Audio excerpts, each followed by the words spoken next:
Hello everybody and welcome back to Red Eagle Politics. Make sure to like this video down below and subscribe to the channel if you are new. So we have a new poll that came out yesterday out of Virginia in the Virginia's governor's race, which is going to be taking place in early November. We're about 5 to 6 weeks away.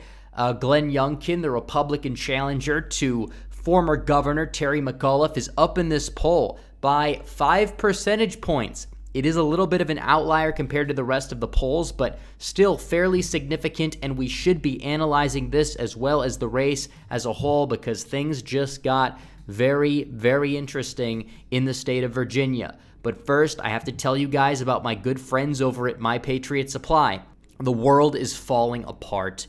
Every day, another shocking headline makes you wonder what tomorrow will bring. That's why those who know what's coming are using today to prepare. I'm talking about getting your family some high-quality emergency food from My Patriot Supply. My Patriot Supply is the nation's leading preparedness company. They've been in business going on 14 years now, and they've served millions of American families. Now they want to help you by giving you $50 off their popular 4-week emergency food kit. You get 4 weeks of food per person with meals designed to give you more than 2,000 calories a day. By the way, this food stays fresh for up to 25 years in proper storage, so it will be there whenever you need it. Other food goes bad fast, so don't wait. Go to preparewithredeagle.com and claim your 4-week emergency food kit. You'll save $50 per kit if you act now. That's preparewithredeagle.com. Don't wait. Do it today.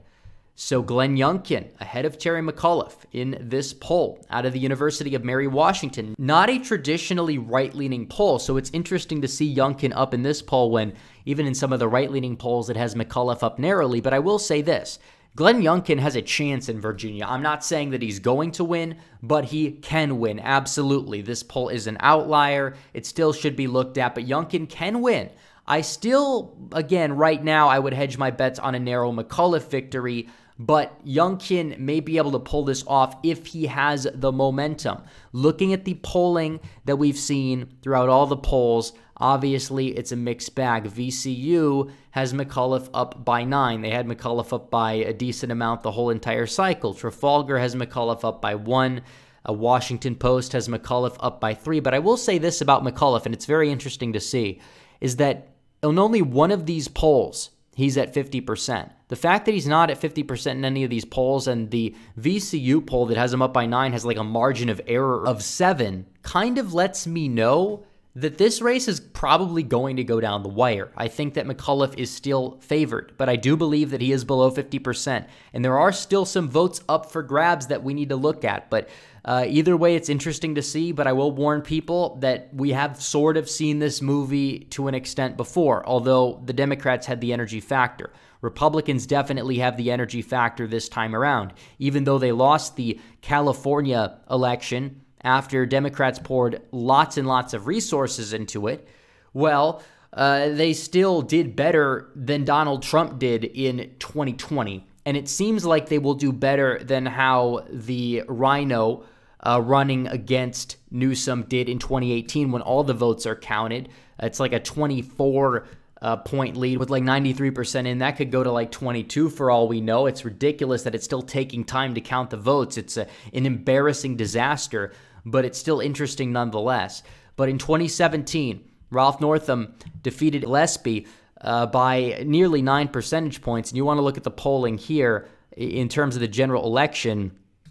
It seems as if we know that the polls were fairly close for much of this. There were some polls that showed it being within, I guess you would say, 2 to 3%. Monmouth, 2 to 3%. Quinnipiac had it at 9.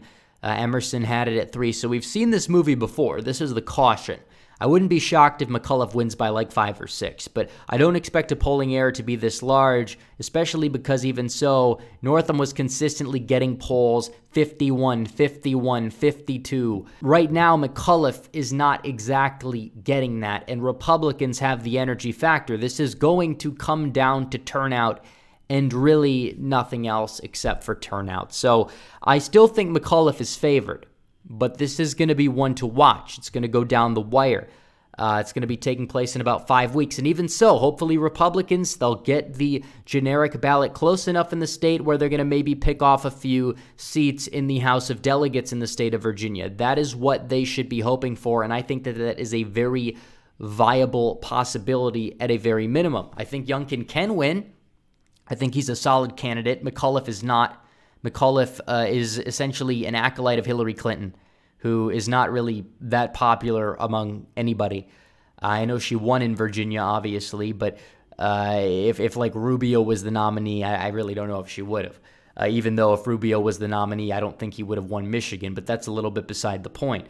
But what I am saying is McAuliffe is an acolyte of Hillary Clinton. He's a horrible campaigner. Youngkin is a relatively solid candidate. I have reservations about him being like a super conservative governor. I mean, I see these people that act like Youngkin is going to be like this great governor of Virginia. He's like, he's okay. All right, he's okay. He's good for Virginia, but he's okay.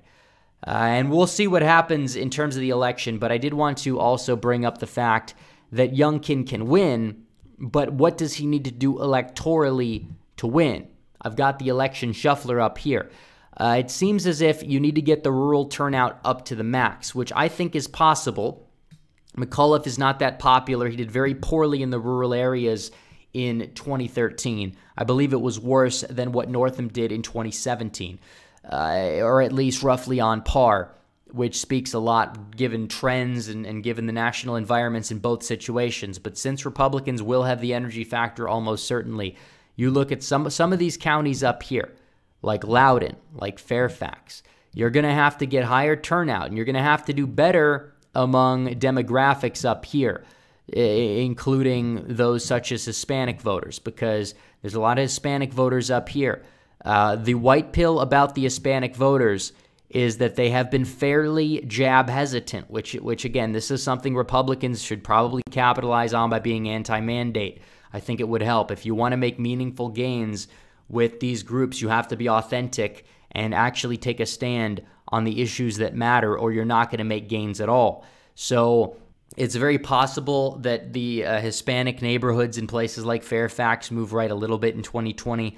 They haven't updated that on the precinct map, but it's probably true given what we saw in neighboring states like New Jersey and Maryland. So that it's possible, but they're going to have to shift right now, and you're going to have to get at least Hispanic Republicans out to vote because it all comes down to turnout. So you have to deal with that. You have to, probably do a little bit better with, white college-educated voters than Donald Trump did in 2020 in order to win. I think it's possible Youngkin could.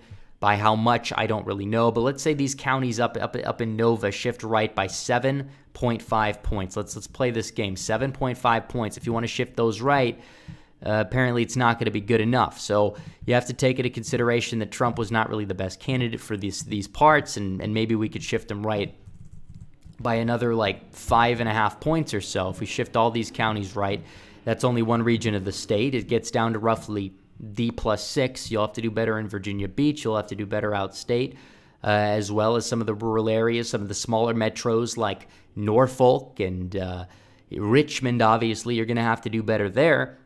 And turnout is another thing that matters. If you're able to get your constituency energized and get them to turn out and go to the polls at a fairly high rate, then it's possible. It really is. But you have to understand this. Like Loudoun County, that's going to have to probably get down to single digits again if you want to win. And you're going to have to, like I said, you will have to do better in a place like Roanoke City. You're going to have to do much better than that, obviously. And then in the Roanoke County, you're going to have to do even better. But you see, the margins keep moving, and we could do this in every county, and we could shift the results in every county to make it ideal.